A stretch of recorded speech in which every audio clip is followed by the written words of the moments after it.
नमस्कार, सत श्री अकाल, राम राम सा, खमागणी, वड़क्कम, प्रणाम। आप सभी का ऑल्टरनेट मीडिया में फिर से स्वागत है। हमारे साथ जुड़े हैं मनीष चौधरी। मनीष क्योंकि मैच नहीं देख रहे हैं out of respect for me, बड़ी बहन होने के नाते, क्योंकि मैंने वार्निंग दे के रखी हुई है कि खबरदार मैच देखा। गैम्बलिंग का गेम है, हार्डली मतलब कुछ रियल गेम होती है एज पर माई अंडरस्टैंडिंग। बाकी मैं अपने व्यूअर्स से रिक्वेस्ट करूंगी कि आप कमेंट में जरूर लिखिएगा कि अगर आप लोग क्रिकेट फैन हैं, क्योंकि भाई मनीष ने एटलीस्ट सिंबॉलिक सपोर्ट देने के लिए भारत की जर्सी तो पहन ही रखी है। उधर आईपीएल का मैच फुल ऑन चल रहा है। आई थिंक आईपीएल है, टेस्ट मैच है। प्लीज करेक्ट मी मनीष कि कौन सा मैच चल रहा है, because I am totally a non cricket person, so I don't know exactly. जी, कौन सा मैच चल रहा है इस वक्त? थैंक यू गायत्री जी और आपके सभी दर्शकों को भी मेरा प्रणाम। ये आज अभी वर्ल्ड कप चल रहा है, T20 वर्ल्ड कप। भारत और वेस्ट इंडीज की मैच कोलकाता के ईडन गार्डन में अभी वो चल रहा है। तो लेकिन वहां पर है क्या कि मैं किसी और काम में मैं बिजी था। मैच में वैसे बचपन से क्रिकेट का फैन रहा हूँ, क्रिकेट खेला भी हूँ। Even one of the players जो अभी टीम में खेल रहे हैं भारत की तरफ से, मैं उनके साथ भी स्कूल लेवल पे एक बार क्रिकेट खेल चुका हूँ। तो बट मैं देख नहीं पा रहा हूँ, तो सपोर्ट देने के लिए ये देखिए, दो वर्ल्ड कप का यहाँ पे जो भारत 2 बार T20 उसका 2 स्टार यहाँ पर है। तो उस सपोर्ट के लिए बस मैं जर्सी पहन के बैठा हूँ। जी, मतलब निगाहें पूरी रखी हुई है। मैंने तो जानबूझकर बोला था कि आईपीएल का मैच है, मैं बस देखना चाहती थी कि इनके अंदर के जज्बात बाहर आए। बाकी तो न्यूज कवर करते ही पता चल ही जाता है। आज काफी क्रिटिकल मैच है, लोग आके गड़ा कर बैठे हैं, बट हम भी बाज नहीं आएंगे। हम अपनी न्यूज भी पूरी पूरी देंगे। इस स्टार्ट करते हुए एक मीम के साथ whatever you want. बहुत मजेदार Under मीम्स आ my रही है इस regime, you वक्त। can now vote as long as you vote Republican. बहुत मजेदार मीम्स आ रही हैं। ये पहले मैं चलाती हूँ। ऑब्वियसली ट्रम्प के अंदर खमेनी की आत्मा चली गई है, या vice versa. Let's get started. If you think about new Supreme Leader speak.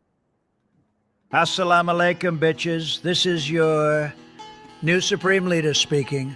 Well, I warned Ali this would happen, and he just kept talking trash like we couldn't Maduro his old ass. Anyway, enjoy your new freedom, people. We're going to have bikini parties, all-you-can-eat buffets, dancing to country music, and singing karaoke all night long. We're going to have the best fiestas with delicious margaritas and sexy mamacitas. If you're a woman, you can finally take off that ridiculous bedsheet these idiots made you wear. You're free to be smart and beautiful and to wear whatever you want. Under my regime, you can now vote as long as you vote Republican. If you think about it, you can only vote Republican because there will be no Democrat Party here. Everything they touch turns to shit, believe me. So this is one of the memes. Anyways, we'll be playing many others. पूरी दुनिया इस वक्त जल रही है, कुट रही है, पिट रही है, बट ये पर सबसे ज्यादा मजे इस वक्त भारत में है। होली आने वाली है, हैप्पी होली की तैयारियां शुरू हो चुकी हैं। मतलब किस कंट्रीज के नाम ले लीजिए, ईरान हो, दुबई हो, बहरीन हो, कतर हो, जॉर्डन हो, पाकिस्तान हो, अफगानिस्तान हो, कुवैत हो, अबू धाबी हो, और बेचारे को लपेट लिया बीच में दुबई को भी। दुबई की ऐसी तैसी करके रख गई, Dubai destroyed. Now I will begin with Dubai, because Bharat के अंदर बहुत सारी ऐसी जनता थी जो दुबई को टैक्स हेवन की तरह इस्तेमाल करती थी। Because India is not in a very good living conditions, Bharat civic sense नहीं है, तो इसलिए वो दुबई की तरफ माइग्रेट कर रहे थे, जिसमें हमारे जो आज क्रिकेट खेल रहे हैं बहुत सारे क्रिकेटर्स भी थे। जी मनीष, वहां से शुरू करते हैं। देखिए गायत्री जी, इसमें कल मैंने एक ट्वीट भी किया था अपने हैंडल से। काफी इंटरेस्टिंग है कि 1.5 बिलियन पॉपुलेशन के देश में हम बहुत सारे जनरली खामियां निकालते हैं कि अरे ऐसा है वैसा है, देश में इतना गरीबी है, 8 लाख करोड़ का डिफेंस बजट क्यों है, डिफेंस के ऊपर इतना हम क्यों खर्च करते हैं। ये सारा चीज ना आपको हमेशा मतलब थ्योरेटिकली सुनने में, एक युवा नेता भी हैं आम आदमी पार्टी के, अभी इस चीज सबके ऊपर बहुत ज्यादा बोल रहे हैं कि यहाँ पे क्यों बजट गया, यहाँ क्यों नहीं गया। लेकिन अगर आप जब देखेंगे, जब सिचुएशन ऐसा है, ऑपरेशन सिंदूर में हम ईरान से कहीं ज्यादा डेंजरस एक रिजीम के सामने थे। मैं कंपेयर नहीं करना चाहता, दोनों सिमिलर लेवल पे, बट अगर पाकिस्तान का अगर आप डिफेंस प्रिपरेशन एंड ऑल देखें, उसके पास सारे जो वेस्टर्न और उधर से इंपोर्टेड वेपन्स हैं, चाइना के डिफेंस वेपन्स हैं, ईरान के पास भी थे। लेकिन कोई भी आप एक शहर दिखा दीजिए जो हमारा मेजर रिहायशी एरिया था, मैं शहर छोड़ता हूँ, रिहायशी एरिया, जहाँ पे एक भी वो ड्रोन आके किसी को डैमेज पहुंचाए, आप दिल्ली की बात छोड़ दीजिए। मैं क्यों ये चीज आज हाईलाइट करना चाहता हूँ, क्योंकि जब हम इस सारे चीज पे, वो जो बाहर में बैठे हुए कुछ जो अमेरिका और वेस्ट में बैठ करके जो ज्ञान देते हैं, वो इस चीज को भूल जाते हैं कि वो जो खर्च होता है उस खर्च का असर कहाँ पे देखने को मिलता है। कि जब ऑपरेशन सिंदूर चल रहा था, भारत के अंदर सारे फ्लाइट्स ऑपरेशनल थे एक्सेप्ट बॉर्डर एरियाज पे जो ये था। और दूसरा चीज, लोग फिर भी शांति से सो रहे थे क्योंकि हमारा डिफेंस सिस्टम इतना एक्यूरेट था और इससे ज्यादा खतरनाक बैरेज ऑफ मिसाइल्स और ड्रोन अटैक्स हुए थे। जरूर मैं ये नहीं बोल रहा हूँ कि सब कुछ बढ़िया चल रहा है, बट एटलीस्ट ये चीज समझना चाहिए कि वो शांति दिमाग में अगर है, आप सो पा रहे हैं एक वॉर के सिचुएशन में, उसका रीजन है कि हम जो जिस चीज के ऊपर खर्च करते हैं, जो डिफेंस सिस्टम ने बनाया है, उससे भरोसा है।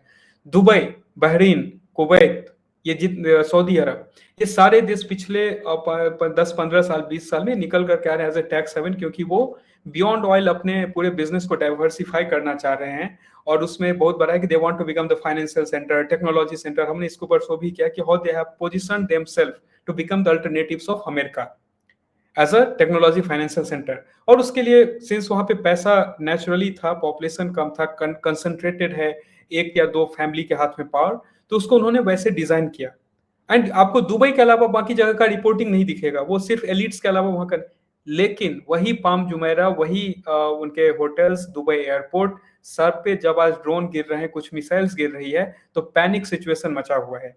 And for them except condemning the attack and asking कि इस एग्रेशन को रिड्यूस कीजिए, उनके पास रिवर्स ऑपरेशन करने, काउंटर मेजर्स करने के लिए अमेरिका और इजराइल के भरोसे वो बैठे हुए हैं। भारत उस लड़ाई में सिर्फ अपने भरोसे उस लड़ाई को लड़ा और 24 से अगर आप देखें टाइम फ्रेम 72 घंटा वैसे दिखता है, लेकिन पहले लड़ाई का पाकिस्तान 1 घंटा तक न रिप्लाई दे पाया। दूसरे अटैक जब पाकिस्तान ने एक रिवर्स अटैक 2 घंटा के बाद भी ये किया, जब भारत उस पे एक जो लास्ट डे जिसके बाद वो लोग तुरंत आ गए कि नहीं अब छोड़ दीजिए, हो गया, तो एक न्यूक्लियर पावर्ड आर्म कंट्री को इतने जल्दी घुटने पर लेकर के आ जाना, ये एक मॉडर्न वॉरफेयर का बहुत बड़ा एग्जांपल है। और ये एग्जांपल मैं क्यों देना चाह रहा हूं, अमेरिका इतना सारा साजो सामान लेकर के पहुंचा हुआ था, इजराइल वहां पर बैठा हुआ है, उसके बाद ईरान जो है वो इन तीनों को के कंट्रोल में अभी तक ईरान भी नहीं आया है। ये आप देख लीजिए इंटरेस्टिंग चीज, ईरान इनके कंट्रोल में अभी तक नहीं आया है। ईरान इनको अलग अलग जगह पे पंक्चर कर रहा है। और वो एक कॉमन चीज भी है, क्योंकि आपने लाइटर नोट पे उसको थोड़ा लिया कि दोनों जगह पे वो चाइनीज डिफेंस सिस्टम्स लगे हुए थे, चाहे ईरान का भी हो या फिर पाकिस्तान में भी हो, तो वो दोनों जगह पे फिर से फेल हुआ है। That is not proven. Right. एक बहुत इंटरेस्टिंग हमारी ऑब्जर्वेशन है ये, मोदी जी का स्टैंड खमीनी के ऊपर जी। ये इंटरेस्टिंग है गायत्री जी। आई थिंक ये मुझे लगता है कि अगर आप पीछे इंडिया का जो ट्रेडिशनल डिप्लोमेसी देखेंगे, जो डिप्लोमेसी कभी उसको नॉन अलाइनमेंट का मल्टीपल मीनिंग था या पर्पस था उस टाइम पे, या फिर उसमें थोड़ा शिफ्ट आया प्राइम मिनिस्टर मोदी के आने से, उस जो मिडिल ईस्ट का या वेस्टर्न एशिया का जो डिप्लोमेसी था उसमें एक ड्रास्टिक शिफ्ट हुआ। पहले हम क्या करते थे, यहाँ पे वो Yasser Arafat, I think if I am not taking the wrong name, जो पैलेस्टीनियन प्रेसिडेंट काफी दिन तक रहे, वो यहाँ पे आते थे और मिलियंस ऑफ डॉलर्स लेकर के भारत से जाते थे। भारत जो कि खुद काइंड ऑफ एक स्ट्रगलिंग फेज में था। तब प्राइम मिनिस्टर मोदी आने के बाद यहाँ पे बहुत सारी चीजें अभी डिस्कस हो रही है। अपोजिशन का है कि ईरान काइंड ऑफ हमारे एक स्ट्रेटेजिक पार्टनर रहा है। जब वहाँ पे सुप्रीम लीडर की डेथ होती है तो उस पर भारत सरकार से कोई स्टेटमेंट नहीं आता। और दूसरा क्वेश्चन है कि जब इजराइल से मोदी जी वापस भारत आ जाते हैं उसके बाद ये सारा एक्शन चालू होता है, और चाबहार पोर्ट के भी ऊपर। यहाँ पे हमने एक शो में कहा था कि भारत के साथ खड़ा है। भारत अभी वो जो बड़े बड़े स्टेटमेंट छोड़ना एंड ऑल उस पे नहीं, भारत के साथ खड़ा है। जब हम ये कि भारत के तरफ से, प्राइम मिनिस्टर के तरफ से खमैनी के लिए स्टेटमेंट क्यों नहीं आया, इसमें दो चीज है। एक कि ये एक दो देश के बीच में एस्केलेटेड सिचुएशन है, it's not a natural death. सबसे पहले ये चीज समझना पड़ेगा, it's not a natural death, it's a मतलब geopolitical war between the two groups. उसमें किसी का एक का एक्शन हुआ है, दूसरे पे रिएक्शन। सो इंस्टीड ऑफ कि अगर आप इजराइल के फेवर में या ईरान के फेवर में, वैसे मैं एक चीज बता दूं कि कल का जयशंकर जी का बयान है कि he is in talks with Israel's external affair minister, इस सिचुएशन को डीएस्केलेट कैसे किया जाए फास्ट। उसका भी मैं रीजन आपने कवर किया, मैं फिर से एक यूनिक रीजन में देने का कोशिश करूंगा। बट प्राइम मिनिस्टर मोदी या किसी के तरफ से खमैनी के ऊपर स्टेटमेंट नहीं आना, जितनी मेरी समझ है, क्योंकि ये कोई नेचुरल डेथ, कोई डिजास्टर डेथ नहीं है, डेडिकेटेड दो देश के बीच में मतलब वॉर एंड वॉर जैसे सिचुएशन एस्केलेशन के बीच का ये एलिमिनेशन है। एक सिमिलर वे में अगर आप देखे होंगे तो वेनेजुएला के ऊपर भी वहां पे कोई स्टेटमेंट भारत की तरफ से नहीं था, जबकि भारत भी वेनेजुएला से काफी ज्यादा पहले ऑयल इंपोर्ट करते रहे till the time Venezuelan government get into lot of corruption and everything else. और भारत यहाँ पर जब भी किसी भी देश के साथ में, बार बार इस चीज को, मेरी जितनी भी समझ है जियोपॉलिटिक्स की एंड ऑल, मैं बार बार बोल रहा हूँ, जब तक आप सुपर पावर या पावरफुल नहीं है, आपको वो एक स्टेटमेंट देना कौन मेरे सपोर्ट में है कौन मेरे सपोर्ट में नहीं है उस पे वो देखना होता है। लेकिन जिस मोमेंट पे आप खुद पावर में होते हैं, you have to be alone. China को अगर आप उठा के देख लीजिए या रशिया को उठा करके देख लीजिए, स्टेटमेंट्स आते हैं, ultimately they are fighting their war alone. India का वही सिचुएशन अगर आप देख लीजिए, वहां पे है एस्केलेशन, वहां पे मिडिल ईस्ट में जो हो रहा है, यूएई से भी हम बात करते हैं, सऊदी अरब से भी हम बात करते हैं, ईरान से भी बात करते हैं, इसराइल से भी बात करते हैं। At the same point of time जब वहां पे चल रहा है, इंडिया उस टाइम पे यहाँ पर नए सेमीकंडक्टर प्लांट एस्टैब्लिश, उसको 900 दिन में मैक्रोन का सेटअप होकर के उसको इनॉग्रेट कर रहा है। हम हाइड्रोजन ट्रेन का हम बात कर रहे हैं, यहाँ पर एचपीवी वैक्सीन लॉन्च हो रही है। ये एक इनडायरेक्ट एंड यूनिक पोस्चरिंग है कि इवन दो वो global scenarios until unless it's not our problem, उस चीज को हम वैसे देखेंगे कि हमारे लिए इसमें एट द एंड क्या है, क्या निकल करके आ रहा है। अब लोगों का क्वेश्चन होगा कि चाबहार पोर्ट तो हमारा था, उससे हमने क्या ये किया।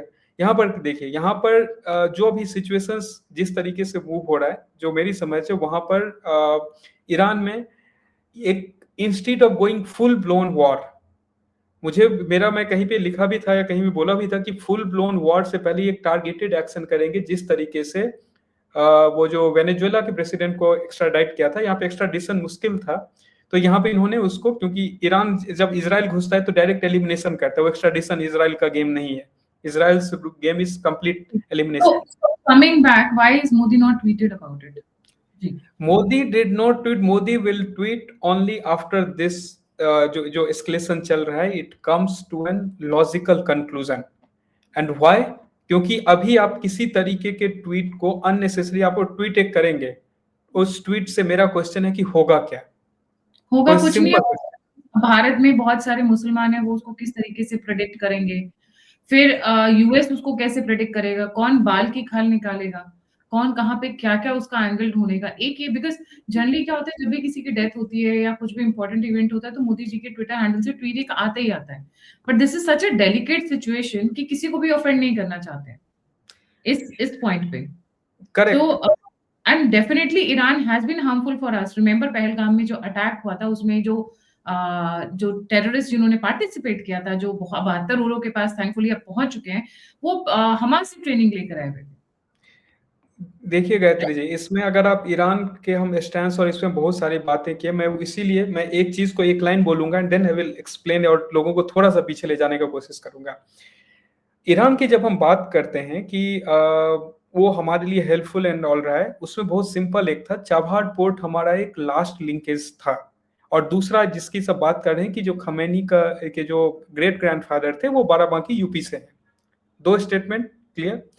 अब मैं बता रहा हूं, चाबहार पोर्ट ये नहीं था कि यूनिलैटरली सिर्फ वो हमारे लिए फेवरेबल था, ये ईरान के लिए भी था, क्योंकि उसका सबसे बड़ा काइंड ऑफ वो बिजनेस पोर्ट था। एंड डेफिनेटली हम स्ट्रेट ऑफ हॉर्मुज के थ्रू हमारा 28 बिलियन का एक्सपोर्ट जाता है and all of that is important. Second, आप जब बात आता है कि ईरान और इसको लेकर के इतना इमोशनल हो रहा है, पर्टिकुलरली एक इकोसिस्टम जो है वो बहुत इमोशनल है। मैं उसमें आप 1994 के रिजोल्यूशन के अलावा आप एक इंस्टेंस बताइए जहां पे ईरान, अगर कश्मीर की ही बात है तो ईरान उस चीज में भारत को बार बार, खमैनी का ही स्टेटमेंट्स रहा है जिसमें भारत को स्कूल किया गया कि कश्मीर में तुम एग्रेशन दिखा रहे हो, कश्मीर में जो है तुम ये अत्याचार कर रहे हो, कश्मीर में तुम ये कर रहे हो।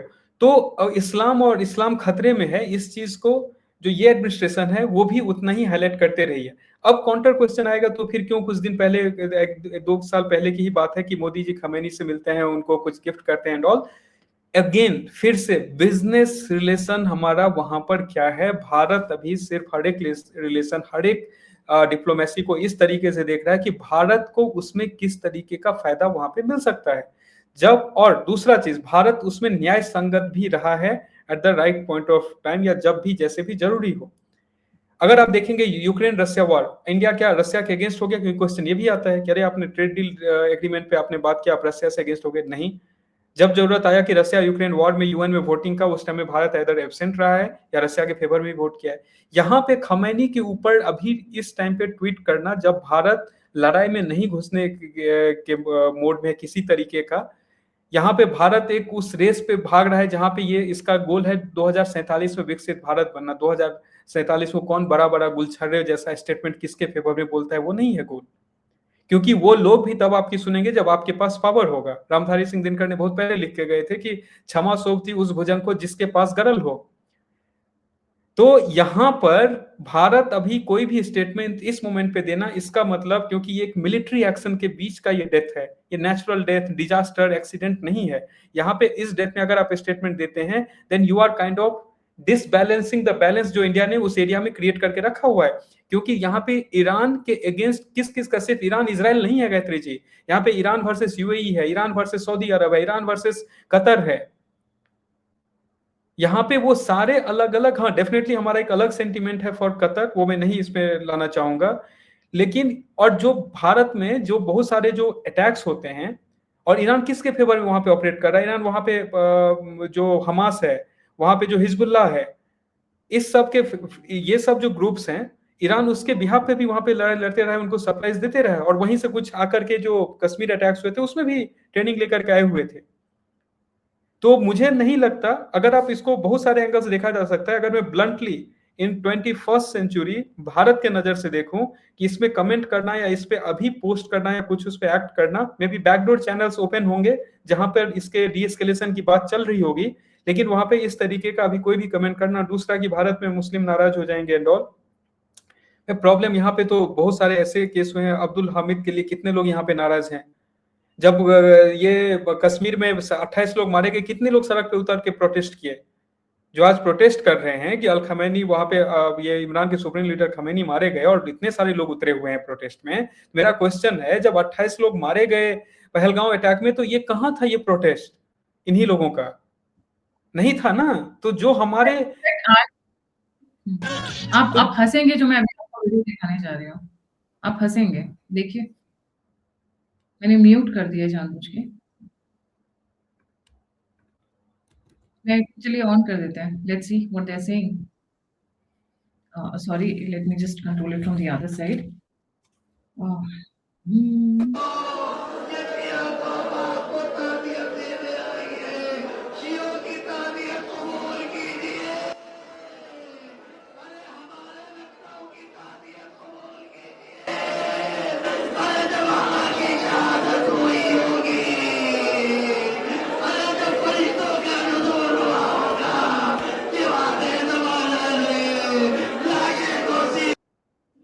ऐसे हमने इनको रोते हुए देखा था क्या जब पहलगाम हुआ था? किसी की आंखों से आंसू गिरे थे? मेरा क्वेश्चन वही है कि ये जो आंसू यहाँ पे गिर रहे हैं, ये पहलगांव अटैक में कब गिरा था? या फिर जब यहाँ पर अभिनंदन को पाकिस्तान ने कैप्चर किया था, क्योंकि अभिनंदन वो F-16 को मारने के बाद वो पाकिस्तान में गए थे, तो ऐसे प्रोटेस्ट लिए लेकर के आए थे वहां पे कि नहीं पाकिस्तान इसको जल्दी रिहा करो। तो जब ये चीज नहीं, तो भारत यहाँ पर डेफिनेटली जियो पॉलिटिक्स बियॉन्ड ये जो डोमेस्टिक पॉलिटिक्स है उससे वो चलता है। वहां पे इंडिया उसको बहुत ही टैक्टफुली उस टाइम पे, उस समय पे उसको कमेंट आउट करेगा या उसको सिचुएशन को रिजॉल्व करेगा when it will be beneficial for India. वो एक ग्रुप, वो प्रेशर ग्रुप, वो कुछ अमेरिका में बैठे हुए जर्नलिस्ट, इन लोगों के इस पे, क्योंकि ये इनका भारत का प्रॉब्लम इनका प्रॉब्लम नहीं है। अगर आप देखें तो फिलिस्तीन में क्या हो रहा है, ये इसको लेकर के जेएनयू में नारा लगाते हैं। फिलिस्तीन में क्या हो रहा है, उसके बैग पकड़ के कुछ लीडर जो है पार्लियामेंट में जाते हैं, लेकिन भारत के अंदर जो चीज हो रहा है उसके ऊपर वो चुप है। जब भारत उस डिफेंस में जाता है तो से नो टू वॉर करते हैं ये लोग, और क्वेश्चन बैक करने के लिए आते हैं कि हमारे कितने जेट्स गिरे ये पहले बता दो, पाकिस्तान को हमने कितने हार्म पहुंचाई ये इसमें हमारा इंटरेस्ट नहीं है। तो ये सारे जो ग्रुप्स हैं गायत्री जी, मुझे नहीं लगता इसमें, और यहाँ पे मैं किसी रिलीजियस एंगल से नहीं बोल रहा हूँ, this is purely from India जिस पाथ पे है, इंडिया जिस डायरेक्शन में है, उस चीज में भारत को क्या भारत के लिए जरूरी है उस पे बोलना जरूरी है, वो काम करना जरूरी है। इसके ऊपर आई थिंक अगर आप देखेंगे जब पूरा जो tax havens and all of ये सारे कंट्री जब उस चीज में बचने के फिराक में, अभी तो मेरा एक क्वेश्चन है कि सऊदी अरब पे अटैक हुआ है, क्या पाकिस्तान का आर्मी अभी ईरान से लड़ने के लिए गया है या नहीं गया है? ये भी तो डील क्रैक हुआ था उधर, तो पाकिस्तान का आर्मी वो लड़ने में गया है नहीं गया? मुझे तो लगता है कि पाकिस्तान भी इतना वरीड नहीं है जितना भारत के अंदर लोग वरीड हैं ईरान के लिए।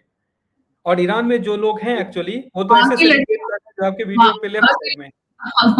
वहाँ की लड़कियों को तो सेलिब्रेट करनी है, सबने अपने बुर्के उतार कर फेंक दिए अपने सर के वो उठाकर। Even though the regime is still there. Khamenei का बेटा और Khamenei junior has been announced as the next leader, but there is a celebration of his death. और उनका मातम भारत के अंदर मना रहे, मुझे ये समझ में नहीं आता। और सबसे बेवकूफ तो पाकिस्तानी निकले। आज यूएस मरीन ने 34-35 को मार डाला, ठाक ठाक ठाक निपटा दिया। They were trying to play and they were trying to enter the US consulate.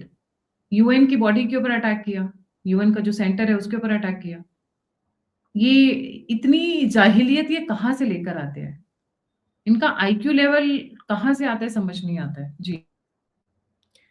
बिल्कुल, इसमें देखिए यहाँ पर मुझे नहीं लगता कि इसमें इसके ऊपर इंडिया का कोई भी कमेंट उसको कंडेम करना, क्योंकि इट्स अगेन प्रेशर पॉलिटिक्स। आप ऐसा कीजिए, आप ऐसा कीजिए, वो टेक्स्ट बुक कहता है हम पहले ये वो अराफात को मिलियंस ऑफ डॉलर देते रहे, हम फिर अभी ईरान के केस में ठीक है हमारा वहां पे जो भी इंटरेस्ट है will serve that interest, it's with the head of.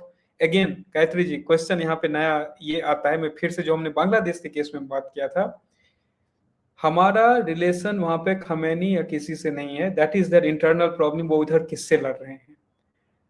जो वहां पर स्टेट हेड ऑफ स्टेट रहेगा ईरान का, India will deal with that person, very simple. यहाँ पे कोई पर्सनल रिलेशन या इक्वेशन नहीं है, अनलाइक जो शेख हसीना है वैसा कोई केस।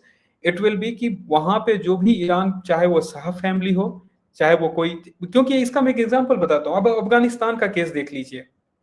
अफगानिस्तान में जब वहां पे American installed president Hamid Karzai and then I think his younger brother, India उसके साथ भी था और वो एंटी तालिबान था पूरा ग्रुप, राइट? और जब वहां तालिबान आए तो इंडिया उसी लेवल पे तालिबान के साथ भी डील कर रहा है। तो अगेन डिप्लोमेसी फॉर अस, क्योंकि हमारा जो इंटरेस्ट है अफगानिस्तान से, उस इंटरेस्ट को सर्व करने के लिए our equation has to be right whoever is the head of state. उस ट्रांजिशन में क्या हुआ? इंडिया ने कमेंट किया कि तालिबान वहां पावर में आ रहा है या नहीं आ रहा है, उससे क्या होगा? नहीं, वो उनका इंटरनल मैटर है। अगर वहां पे तालिबान किसी से लड़ रहा है या हामिद करजी की गवर्नमेंट किसी से लड़ रही थी, that was their internal external matter, none of India's matter. Right, बिल्कुल सही। अच्छा, तो एक और हेड ऑफ इंटरेस्टिंग स्टेट के साथ वो होगा जो भी है वहां पे। आज जो तीसरी इंपॉर्टेंट डिटेल अभी जो आ रही है वो है ईरान ने अपना flag of revenge, red colour का फ्लैग अपनी जो बिल्डिंग है उसके ऊपर लगानी शुरू कर दी है। दैट रिफ्लेक्ट्स कि जब तक वो बदला नहीं ले लेंगे तब तक अब वो फ्लैग वैसी हवा में, मतलब झंडा वो हवा में लहराएगा। जी। बिल्कुल, ये जो यहाँ पे उनका I think mosque of Qom या ऐसा कुछ बोलते हैं, जकरन करके जगह है जहाँ पे ये लगाया गया है। और ये काइंड ऑफ इसमें देखिए, इसमें जो शुरू में कहा था कि दो वे था, फुल ब्लोन वॉर में जाए यूएस, जो कि मुझे नहीं लगता यूएस का अभी उसका खुद का फाइनेंशियल पावर उस चीज को अलाउ करता है। दूसरा ऑप्शन था कि इजराइल का जो मॉडस ऑपरेंडी है कि एलिमिनेट कर दो, मतलब इतना प्रिसीजन स्ट्राइक करो कि खत्म हो जाए। अब ये खत्म होने के बाद आप देखेंगे डोनाल्ड ट्रंप का एक स्टेटमेंट आते रहता है कि we are taking action, now it is up to the people to take the power, take the charge of power, right? अब ये चीज यूएस बार बार वहां के लोगों को बोल रहा है कि देखो हमने एलिमिनेट कर दिया, तुम वहां पे पावर को कैप्चर कर लो। लेकिन वहां पे एक ग्रुप है जो कि खमैनी के सपोर्ट में भी है। अब उस ग्रुप को एक साथ आप मोबिलाइज कैसे करेंगे? तो यू नीड सम सिंबल। अगर मैं पिछला जब ईरान और इजराइल का हुआ था, अगर आपको कोई याद हो, तो आपको याद ही होगा, सारे व्यूअर्स को भी मैं याद दिलाना चाहता हूं, एक वीडियो निकला था जिसमें खमैनी एड्रेस द पीपल और साथ में खमैनी के बगल में एक AK-47 वेपन भी था साथ में। वो क्या इंडिकेट कर रहा था? That was just symbolic. Khamenei 86 साल के एज में ही won't go into battle with the gun, but वो एक इंडिकेटर था। And given the Khamenei was the face, right now Khamenei is gone. अब जब ये चीज हुआ है तो उस चीज को आप टूटने नहीं देंगे। उसका एक ही तरीका है कि आपको एक सिंबल वहां पे निकाल करके लेकर के आना पड़ेगा कि ये जो अभी वहां पे एस्टेब्लिशमेंट है, जो गवर्नमेंट है, वो बो डाउन नहीं कर रही है, वो रेडी है इस चीज को वापस से कब्जा करने के लिए, वापस से स्ट्राइक बैक करने के लिए। तो वो एक सिंबॉलिक जेस्चर है जो मुझे लग रहा है कि टू मोबिलाइज द पीपल, कि सरकार लड़ने के मूड में है, गिव अप करने के लिए नहीं है। क्योंकि यूएस बार बार अपील कर रहा था कि टायरेंट रिजीम को हम खत्म कर रहे हैं, तुम कैप्चर कर लो पावर को, तो वहां पे वो वही दिखा रहे हैं कि नहीं नहीं नहीं, ये कैप्चर नहीं हो सकता, we are there ready to fight back. एक सिंबॉलिक है, क्योंकि अभी खमेनी नहीं है, उस टाइम वो थे तो बंदूक के साथ एक उनका प्रेस कॉन्फ्रेंस हुआ था, मतलब प्रेस कॉन्फ्रेंस नहीं, addressing to the gathering. Right, बिल्कुल सही जी। Thank you so much Manish for joining, but this is really getting very very I would say disturbing, क्योंकि पूरे रीजन में अब अनस्टेबिलिटी फैलना शुरू हो गया है। अभी जब हम बात करें उसी वक्त नेतन्याहू का स्टेटमेंट आया है, just let me read it allowed loud. he says I just wrapped a meeting with the defense minister, मतलब मेरे डिफेंस मिनिस्टर से मेरी मीटिंग हुई जिसमें उन्होंने बहुत सारे ऑफिशियल्स के नाम लिए और उन्होंने कहा कि हम ये फुल थ्रॉटल पर जाएंगे, सीधे सीधे कह रहे हैं कि हम ये पूरा अंत तक लेकर जाएंगे। Yesterday we took out the tyrant Khamenei and dozens of his top oppressors. Now our forces are pounding the heart of Tehran and it's only going to get more intense in the days ahead. ये एक तरफ हो रहा है और दूसरी तरफ Iran ने सबसे बड़ी गलती क्या कर दी है, फ्रेंच के बेस के ऊपर भी अटैक कर दिया है। French was not a part of this entire thing till now. Camp de la Paix Al Salam Abu Dhabi में ड्रोन्स के साथ उसके ऊपर अटैक किया गया है। Macron is watching all of this, US is calling it as a blatant aggression. It looks like Iran पूरे region में तबाही मचाने के मूड में है। They will not negotiate, they will not go down easily, they will take everybody down with them। उनका process यही है। नहीं तो दुबई को पूरा हार्म करने का, ठीक है अपने बेसिस के ऊपर अटैक कर दिया, पर उनके होटल्स के ऊपर, उनके एयरपोर्ट्स के ऊपर ये सेंस नहीं था अटैक करने का, आई थिंक। एंड बहुत सारे लोग जो वहाँ टैक्स हैवन और बाकी चीजों के लिए जाने की कोशिश कर रहे हैं, उनके सपनों पे पानी फेर दिया basically. Thank you so much Manish for joining. जाने से पहले स्क्रीन के ऊपर QR कोड है द ऑल्टरनेट मीडिया का 14-15 मार्च को जो कॉन्फ्रेंस है, आप उस पर स्कैन करके रजिस्टर कर सकते हैं। स्टूडेंट्स के लिए this is I would say only 500 rupees we have kept as a charge for both the days, just to filter out only the serious people are coming, scholars and researchers के लिए। This is a new thing that we have introduced, just because we want कि बच्चे आए और वो इसको समझे, analyse करें और हमारे साथ आगे बढ़े। अगर किसी स्टूडेंट्स को कोई दिक्कत है जो इन शोज को देखता है 500 रुपीज देने में भी, तो they can just reach out to me, this not a problem. It's just we wanted to filter out only the serious kids. और अगर आप मेरी मुहिम को मुझे सपोर्ट करना चाहते हैं, मुझे कंट्रीब्यूट या डोनेट करना चाहते हैं इस मुहिम में, इस हमारे यज्ञ में, तो आप दिए हुए नंबर और UPI पे मुझे कंट्रीब्यूट कर सकते हैं। इसी के साथ जय हिंद, जय श्री राम, हर हर महादेव। हर हर महादेव।